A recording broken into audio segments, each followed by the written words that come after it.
Class दिसला असेल, जे क्लासवाले आहेत, जे खूप जास्त स्वतःला खूप वरच्या क्लासचे समजतात, त्यांचे आज क्लास दिसला असेल त्यांचा, ज्या प्रकारे गोष्टी झाल्या. तर आजच्या एपिसोडमध्ये आपण पाहिलं की जे कॅप्टन्सी टास्क होता त्याचे दावेदार, मतलब कॅप्टन्सी टास्कसाठी मेन टास्क तर आज आहे, बट त्याचे उमेदवारासाठी जो टास्क होता तो आज होता, जो ग्रहांचा होता. बेसिकली ग्रह, सूर्य, जे स्कूलमध्ये आपण शिकत आलेलो त्या गोष्टींवरती होता.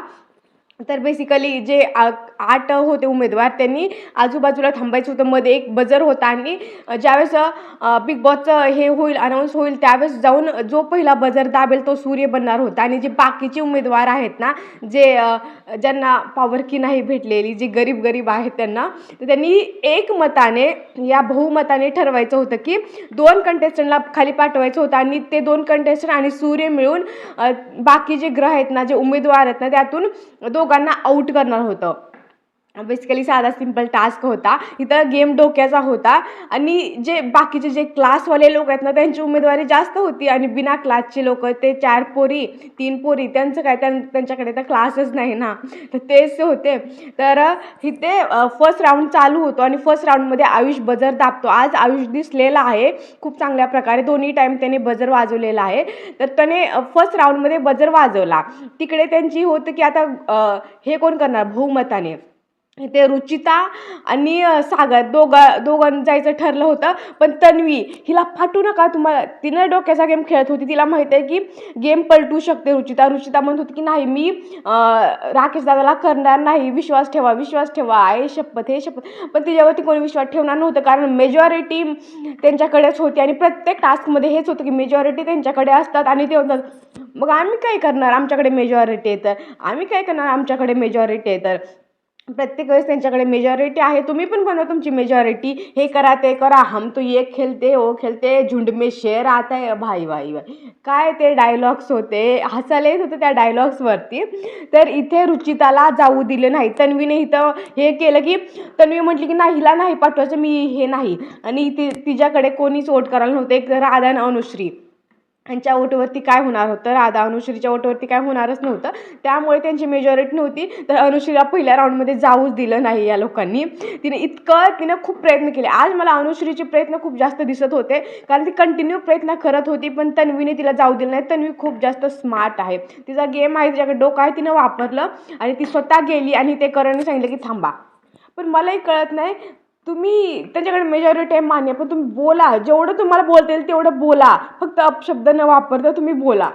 ऑडियन्स बघतोय ना, महाराष्ट्र बघतोय, तुम्ही सारखं बोलतोय, महाराष्ट्र बघतोय तुमची कन्व्हिन्सिंग पॉवर, तुम्ही ज्या प्रकारे खेळताय ते महाराष्ट्र पण बघतोय. मग इथे तन्वी आणि जे आहेत ते जातात आणि त्याच्यानंतर त्यांच्याच ग्रुपमधून ते जातात ना, तर मग इथे तन्वी आणि ओंकार जातात आणि जाऊन मग ते ऑब्विसली कोणाला काढणार होते ते माहीत. तन्वी विशालला काढते आणि म्हणते की फक्त टोळीलाच घेऊन फिरते. ही तन्वी खूप अपॉर्च्युनिस्ट आहे हे तर माहीतच आहे, कारण ज्यावेळेस तिला त्या टोळीची गरज, त्यावेळेस म्हणते की ही माझी टोळी, आणि ज्यावेळेस टोळीची गरज नसते त्यावेळेस म्हणते की ही तुझी टोळी, फक्त तू टोळीतल्या लोकांना सपोर्ट करतो, हे करतो ते करतो, तुझ्या पाठीमागे सगळे येतात, हे होतात ते होतात, ते बोलती. त्याच्यानंतर जो ओंकार असतो तो प्राजक्ताला आउट करतो आणि रिझन देतो की ते अगोदर कॅप्टन बनले. मग त्याच्यानंतर बिग बॉस म्हणतो की रिझन द्या, आणि मग ती रिझन देऊन आउट करतो. प्राजक्ता विशाल आउट होतात. विशाल भरपूर गोष्टी बोलतो, त्यांच्या दोघांमध्ये थोड्याशा गोष्टी होतात, पण विशाल स्मार्ट आहे. विशाल इतका जास्त ओव्हर रिॲक्ट करत नाही आणि त्याला माहिती आहे हा गेम आहे, गेममध्ये हार जिंकणं होतच राहत असतं, बेसिक गोष्ट आहे, त्याच्यामध्ये इतकं काही नाही. सेकंड राऊंड चालू होतो. सेकंड राऊंडमध्ये इथं सगळे डोकं लढवत जातं. विशाल तो आयुषला बोलतो की हा लास्ट राऊंड होता. आयुषला बोलतो की ज्यावेळेस तू कॅप्टन्सीमध्ये येशील ना, रोशनला सपोर्ट कर, रोशनला पुढे येऊ दे तुझ्यासोबत, आणि जर तू आला ना तर मी आणि माझी टोळी तुला सपोर्ट करू.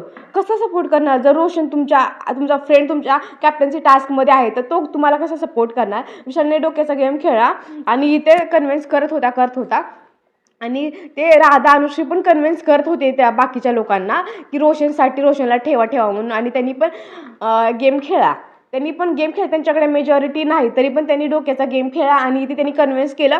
सेकंड राऊंडमध्ये अनुश्री आणि दीपाली ताई ह्या दोघींना गेल्या आणि त्याच्यावरती मेजॉरिटी तयार झाली. ही खूप मोठी गोष्ट होती. आणि त्याच्यानंतर तिथे जाऊन अनुश्री तर डेफिनेटली राकेशला काढणार होती. ह्याच्यामध्ये काही कोण, म्हणजे त्यांचं डोकं नाही चाललं की अनुश्री कोणाला काढणार, ऑब्विसली राकेशला काढणार. आणि राकेशला अनुश्रीने तेच केलं. इथं दीपाली जास्तीनं फोर्स नाही केला की नको काढू हे ते. हां, थोडंसं केल्यानंतर ठीक आहे म्हटली, आयुष तुझं म्हणणं करून त्याच्यावरती ढकललं त्याने.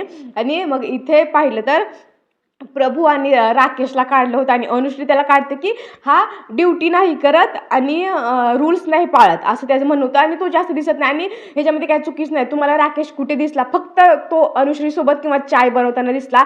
ह्याच्या व्यतिरिक्त तो बिलकुल पण कुठे मला तर दिसलेलाच नाही. आणि इथे मग त्याला काढलं. तो तो जो ग्रहाचं ते इतकं मोठं हेवी असं ना, तो घेऊन असं फेकतो. बघतही नाही की तिकडे प्रभू आहे. चुकून त्याला लागलं असतं, त्याचं आहे बिचारे एवढंच, बिचाऱ्याचं काहीतरी झालं असतं, ती त्या अनुष्ठेमध्ये जरा नीट त्याला लागलं असतं. आणि असला भडकला भाई तो. आणि इतका गेला तावामध्ये गेला. आणि हिने रिझन वेगळं दिलं. तुम्हाला डोकं नाही का? माझीच माणसं अशी करतायत, माझीच माणसं हे करतायत, मी तुम्हाला माझी समजू का नको? हे असं तसं भाई सगळ्यामध्ये भडका लावला. आणि सगळे त्याच्या पाठीमागे पुढे करतात. पाठीमागे सगळ्यांना माहिती आहे की हे एक होणारच होतं.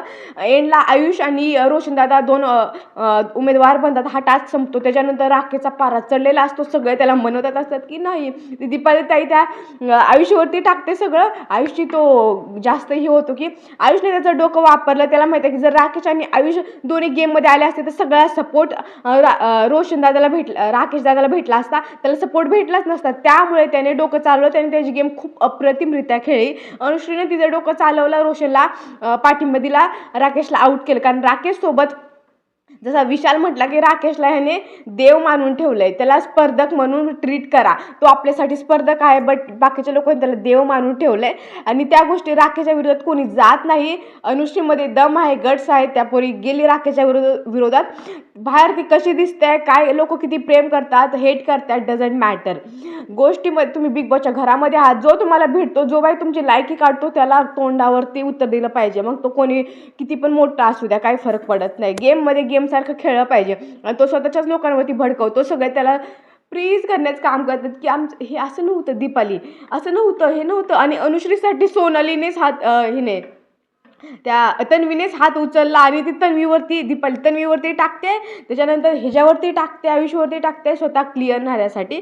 आणि तिकडे मला दिव्या इतकी स्ट्रॉंग कंटेस्टंट वाटते. आणि दिव्या सारखं जाऊन त्या राकेशला की असं नसतं, त्याला फक्त समजून त्याच्या पाठीमागे करत राहते. दिव्या तू एवढी स्ट्रॉंग आहे, तू राकेशच्या पाठीमागे जाऊन ना तू स्वतःचा गेम खराब करते. मला असं वाटतं प्रत्येक वेळेस तो तिचा अपमान करतो. आणि ही जाऊन दादा, अरे दादा तुला बाहेर दादा तुझा आहे ना, कशाला तुला तिथं दादा बनवायचं? ठीक आहे मानलं, पण तुझा गेम तरी खेळ. तू प्रत्येक वेळेस त्याच्या पाठीमागे तू काय, कोण आहे तो एक कंटेस्टंट आहे ना, कंटेस्टंटसारखं ट्रीट केलं पाहिजे. पण नाही.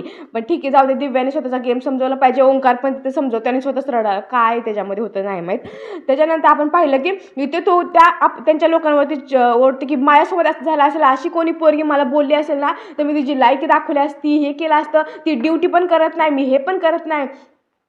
तिची लायकी, त्या अनुश्रीची लायकी काढली तिला काय नाही ना. आणि तिला ज्या पद्धतीने तो बोलत होता ना की ती कोण आहे, ती अशी म्हणजे कशी मुलगी जिची लायकी नाही, ती जी एक क्रिएटर आहे, 4 रील्स बनवून आलेली आहे, अशी मुलगी.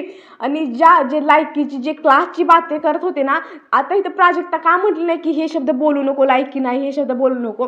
इथं एक कोणीही अपोज केलं नाही. अनुश्री आली, भाई कोण आहे तू माझी लायकी काढणारा, काय बोलतोय लायकी काढणारा दोघांमध्ये, तू चुप. ती भाई भिडली. मला इतकं आवडलं. बाकी लोक कितीही काही बोलले असेल की अनुश्री हेच नाही, आम्ही राकेश बापडसोबत आहे, जेंटलमॅन आहे. इथं जेंटलमॅनची स्पर्धा चालू नाही. भाई कोण तुमची बिग बॉसच्या घरामध्ये लायकी काढत असेल, तो मोठा आहे म्हणून तुम्ही त्याला सोडून देणार नाही. कोणी कोणाला सोडून देत नसतं ना, आतमध्ये ना बाहेर ना, कुठेही. समोरचा व्यक्ती तुमची लायकी काढतोय, तुम्हाला बोलतो की ही कोण आहे, फुटेजसाठी ह्या गोष्टी करते, काय आहे ही, काय असं बोलतोय आणि लायकी काढतोय आणि तुम्ही शांत बसणार. अनुश्रीने त्याला बरोबर उत्तर दिलं की काय लायकीचं काय संबंध ह्याच्यामध्ये. ज्या प्रकारे तिने उत्तर दिलं ना भाई, खूप भारी. कोणी इथं सोनालीला क्लिअरली पॉईंट समजलाय की कोणी जर तुमची लायकी काढत असेल तर कोण शांत बसणार आहे. आणि हा गेम आहे, गेममध्ये हार जीत होत राहतो. आणि तो राकेश बोलतो की मी सगळे ड्युटी करतोय, मी सगळे 3-3 टास्क जिंकलो, कोण मी 3-3 बोन्या खेचल्या, कोण जिंकते असं 3-3 टास्क. भाई मी विचार करते, मी चुकीचं बिग बॉस बघते का? ह्यानं कुठं मेहनत केली, सगळ्या गोष्टी असं घेऊन पोटी घेऊन असंच बसला होता. हा टास्क जिंकणं म्हणतात का त्याला? टास्क 3-3 जिंकले, कोणीच जिंकू शकत नाही बिग बॉसमध्ये टास्क. भाई मला वाटतं तर मी कोणतं वेगळं बिग बॉस बघते आणि हे काहीतरी वेगळंच बिग बॉस चालू होतं आणि इथं त्यांच्यामध्ये भांडण झाले. सोनालीचा मुद्दा, सोनालीला क्लिअरली समजलं की हे खूप ओव्हर करतात आणि लोक त्याला प्रेज करण्याचं काम करतात, त्याला गॉड बनवलेलं आहे. आणि ज्या प्रकारे ह्या गोष्टी होत होत्या ना, सगळ्यांना माहीत होतं, पण त्याला सगळे प्रेज करायला जात होते. तो जाऊन झोपतो, म्हणतो आता मी ड्युटी नाही करणार. काल ह्याच गोष्टी ज्या अनुश्री ते करत होते त्यावेळेस प्राजक्ताच म्हणत होतं की क्लासलेस लोक, क्लासने बिग बॉस कशा लोकांना आणलंय घरामध्ये. आणि आता क्लास आहे, फक्त राकेशने केलं, तुम्ही केलं तर त्याच्यामध्ये क्लास आहे. तुम्हाला एक गोष्ट सहन होत नाही, एवढी हार सहन होत नाही, तो रिझन चुकीचा आहे. भाई या रिझनच्या पाठीमागे त्यानं पूर्ण घर, जे रिझन चुकीचं होतं तेच गोष्ट त्याने केलं. झोपला, कुकडुकू वाजतोय तरी पण उठत नाही. करायला समजते हे चुकीचं आहे, सगळ्यांना समजते, पण त्याच्या तोंडावर कोणी पण बोलत नाही. हे पाठीमागे ते प्राजक्ता बोलते, हे बोलते, समोर बोल ना भाई, तुझ्यामध्ये गट्स नाही, दम नाही बोलण्याची. बोल, बिग बॉसचं घर आहे, तू कॅप्टन आहे, घराची कॅप्टन आहे, सगळीकडे समान असलं पाहिजे. बट पाठीमागे बोलतायत सगळेजण आणि तो झोपतोय. त्या कन्फेशन रूममध्ये बोलवलं, माईक काढता मे बी काय केलं होतं आणि नंतर तो ठीक झाला, हां मी गोडे आहे. पण दिव्या आहे तर त्याने जा ना, असं जी करत होता ना दिव्याने त्याच्या पाठीमागे जायला नाही पाहिजे. त्याच्यानंतर आपण बघितलं की जे आपली आहे पाटील, तर राधा पाटीलची जी ॲक्टिंग होती ना, एक नंबर अप्रतिम होती. एवढं हसायला आलं ना ज्या प्रकारे तिने ॲक्टिंग केली की मिश्रीन ते ऑल, ते ॲक्टिंग खूप भारी होती. त्याच्यानंतर अजून एक भांडण झालं की जे राधाचे जे कपडे होते जे वॉशरूममध्ये ठेवलेले होते, आणि इथं भरपूर लोकांचं म्हणणं असेल की यार कपडे, बेसिकली तुम्ही नॅशनल टेलिव्हिजनवरती जाता तर तुम्हाला स्वतःच्या सामानाची स्वतः काळजी घेतली पाहिजे होती. आणि क्लीननेस असणं ही सांगण्याची गोष्ट नाही, सगळ्यांकडे ती असायला पाहिजे. पण पॉईंट इथे तुम्ही लक्षात ठेवायला पाहिजे की ज्यावेळेस त्यांनी ते कपडे ठेवली त्याच्यानंतर त्यांना वॉशरूममधून त्यांना ते ब्राऊन कार्ड भेटले, त्यामुळे ते वॉशरूम बाहेरचे यूज करतात, त्यामुळे ते वॉशरूममध्ये गेलेच नाहीत. त्यामुळे ते कपडे तसेच राहिले. कपडे म्हणजे बेसिकली वॅक्सिनचं सामान जे तिथेच राहिलेलं होतं. आणि ज्या प्रकारे नंतर दीपाली येऊन सांगते की तिथं राहिलेलं आहे, पण ते घेऊन वॉशरूममध्ये टाकत नाही. आणि ठीक आहे, प्रत्येकाचं सामान, आपापलं सामान, आपली जिम्मेदारी असते, आपण टाकलं पाहिजे. पण इथे ना तो मुद्दा खूप चढला. आणि ज्या प्रकारे नंतर पण इथे मग तो राधाचा मुद्दा, सागर, दीपाली ताई सगळे त्यांना ना फक्त अनुश्रीवरती चढण्यासाठी एक मौका पाहिजे. आणि इथं अनुश्रीचं पण चुकलं की टोचतंय का बोचतंय, फक्त उचलून साईडला ठेवायला टोचतंय का असं म्हणायला नाही पाहिजे होतं. कारण तुम्ही नॅशनल टेलिव्हिजनवरती असं कोणी कोणाचं उचलणार नाही पहिली गोष्ट. आणि मुद्दा ज्यांना, प्रत्येकाला मुद्दा पाहिजे असतो तो काढणार, त्यामुळे आपल्या सामानाची काळजी आपण घेतली पाहिजे. आणि इथे सागर खूप भडकले आणि अनुश्रीवरती, आणि राधाला बोलतात की तुझा मुद्दा नाही, तू बोलू नको. भाई मुद्दा तिचाच आहे. ती म्हणते की सोडा, अनुश्री सोड, जाऊ दे, आता बोलू नको, विषय संपला. पण इथे ते तू ह्यासोबत बोलू शकते, तू हेच कर तेच कर, ते स्वतःच नंतर इमोशनल झाले. त्यांचा राग समजू शकतो की 2 दिवसापासून ते वॉशरूममध्ये गेलेच नाही, त्यांना कसं समजणार. तुम्ही प्रेमाने सांगा, नका सांगू, मुद्दा बनवा, काही फरक पडत नाही, आम्हाला एंटरटेनमेंट होतं आहे, तेच खूप भारी झालं. तर ह्या गोष्टी शेवटचा मुद्दा होता जो खूप जास्त अनुश्रीला जास्त बोलायला नाही पाहिजे होतं की जे टोचते का बोचते का स्पीकरला, ह्या गोष्टी बोलायला नाही पाहिजे होतं. कारण नॅशनल टेलिव्हिजनवरती बेसिक स्वतःचे हायजेनिक असणं किती इम्पॉर्टंट असतं हे काही सांगण्याची गरज नाही. बेसिक सेन्स सगळ्यांमध्ये तो असला पाहिजे की वॉशरूममध्ये जर आपण काही घेऊन गेलो तर आपल्या गोष्टी आपण वेळेवर टाकल्या पाहिजेत. त्याचा वास येत नाही हे मान्य आहे की प्लास्टिकमधून काय वास वगैरे येत नसतो त्या सामानाचा, तर ज्याचा वास येते इथं मुद्दा बिना मतलबचा खेचला गेला असं मला तरी वाटलं. त्याच्यानंतर त्या गोष्टी झाल्या. त्याच्यानंतर आज एक मुद्दा झाला की ही तन्वी इतकी, भाई मला तन्वी ह्या घरामध्ये सगळ्या कंटेस्टंटमध्ये मला इतकी तन्वी इरिटेट करायला लागले ना, तिला स्क्रीनवरती बघण्याची इच्छाच होत नाही. सगळे जेवायला बसलेत, रुचिताने तिचा चुकून बाऊल घेतला आणि त्याच्यावरून तिला बोलायला चालू होते. भाई जेवताना तरी नीट जेवू देत ना सगळ्यांना यार. ती रुचिता खूप ट्राय करते, मला रुचिता पण बिलकुल आवडत नाही तिच्या फक्त तोंडासाठी. पण कधी कधी ना जेवायच्या वेळेस तरी शांत बसावं. पण इथं तन्वीने क्लिअरली जेवताना तरी एकदा झालं, दोनदा तिला टोकतच जाते. बिचारीनं जेवण सोडून दिलं आणि जाऊन, यार जेवणावरून कोणी कोणाला बोलणार, जर जेवणावरून कोणी बोलत असेल ना रडायला येतं. जसं लास्ट सीझनमध्ये आर्यासोबत पण झालं होतं, तर तिनं पण जेवलीच नव्हती. ह्या गोष्टी ज्या खूप हे अवॉइड करू शकत होतो आपण, पण ती तन्वी नेक्स्ट लेवलच्या, मला तन्वी बिलकुल नाही आवडत, खूप जास्त ओव्हर करते असं वाटतं.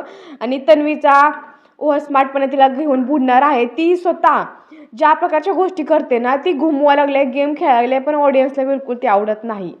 मे बी आता आवडत असेल, कारण ते आता राकेश यांना सपोर्ट करते, द जेंटलमॅन यांना सपोर्ट करते, त्यामुळे आवडत असेल. तर आजच्या एपिसोडमध्ये अनुश्री वस राकेश, मला सांगा कोणी कोणाची अवकात काढली तर कोणी शांत बसेल का? आणि फक्त का तर रिझन चुकीचं आहे, रिझन चुकीचं नाही, रिझन व्हॅलिड आहे, मग रिझन काय देणार?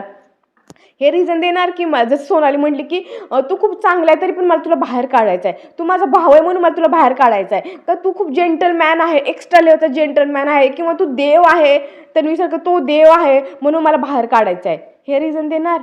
काय बोलते, रिझन काय असणार? बिग बॉसच्या घरामध्ये ड्युटी आणि रूल्स हे दोनच रिझन असतात एखाद्याला बाहेर काढण्यासाठी, आणि तेच रिझन देणार ना? अनुश्रीचं म्हणणं बरोबर होतं, मी सॉरी बोलणार नाही, मी काही चुकी केली नाही, आणि ती स्टँड आली त्याच्यावरती, ही गोष्ट खूप भारी होती. असं एपिसोड तुम्हाला कसं वाटला नक्की सांगा.